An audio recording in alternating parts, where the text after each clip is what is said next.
With the advent of cosy games, we're getting to see lots of different stories from different perspectives that you don't traditionally see in mainstream gaming, and it's one of the main reasons why I love indie games. But if you're going to be a cosy game, you need to deliver the cosy vibes and the cosy gameplay that goes with it. And if you only deliver one and not the other, sometimes it can make the game actually quite frustrating and not very enjoyable to play at all.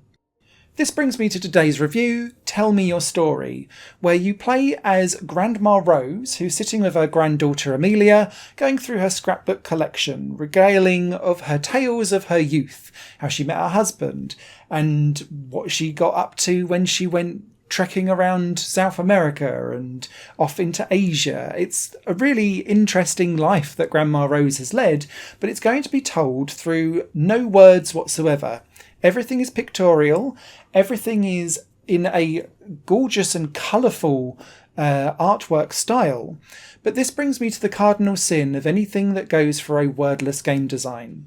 Everything on the screen has to be in service of making the player understand exactly what you need to do, because friction becomes so much more harder to cope with and deal with if the game leaves you hanging and doesn't really clearly signal exactly what you're supposed to be doing. And if there's no words to try and help you out, you're stuck. And this is the problem that Tell Me Your Story has repeatedly.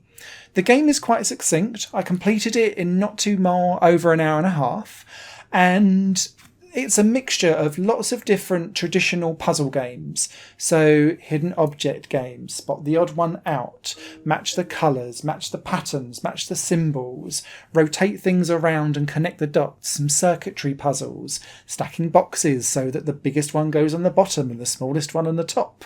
All of those types of puzzles that you'd often see in really traditional casual hidden object games where they'd throw in extra things on the side. But the aesthetic of this kind of carries Tell Me Your Story through, because it's just a breezy, happy, just cosy vibe that's going on.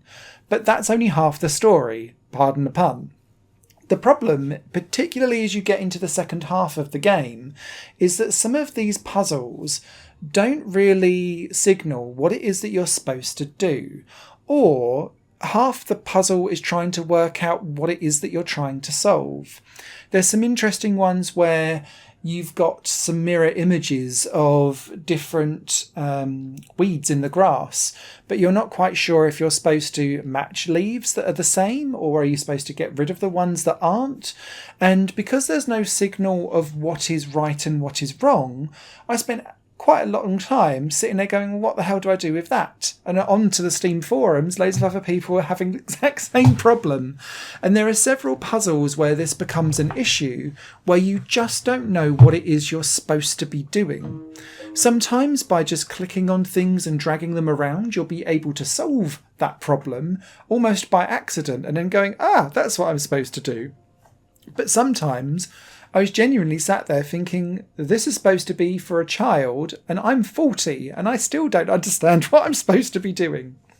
And so there really needed to be some additional help and support.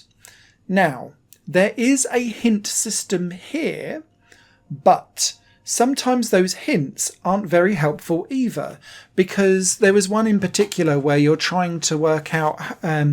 you're trying to match like a tea leaves in a soup kind of area so that it all kind of matches up. But the way how it tries to tell you in the hint doesn't really make sense for what the actual end result is that you're trying to get to. And it points to the wrong thing. And I'm sat there thinking, well, I've done this and I've matched it all up beautifully. But it wasn't actually asking me to match anything. It was trying to complete a bigger picture. But it doesn't really tell you that, and that's where having no words becomes a problem. So, I found Tell Me Your Story to be an uneven, slightly frustrating nothing puff, because no sooner was I got up to speed and was really enjoying the experience, I was then slowed down by the friction of not knowing how to complete some of the puzzles. Some of the puzzles were actually just click on something random and then it would just go, oh, I'm solved, and continue on. And I thought, hang on, I thought there was supposed to be something more here. And so I kind of ended up at the other side going, I quite like the art style and I like the intent behind this game, but the delivery of the puzzles and the mechanics were really like a roller coaster of ups and downs, and ultimately it didn't make for a particularly satisfying experience.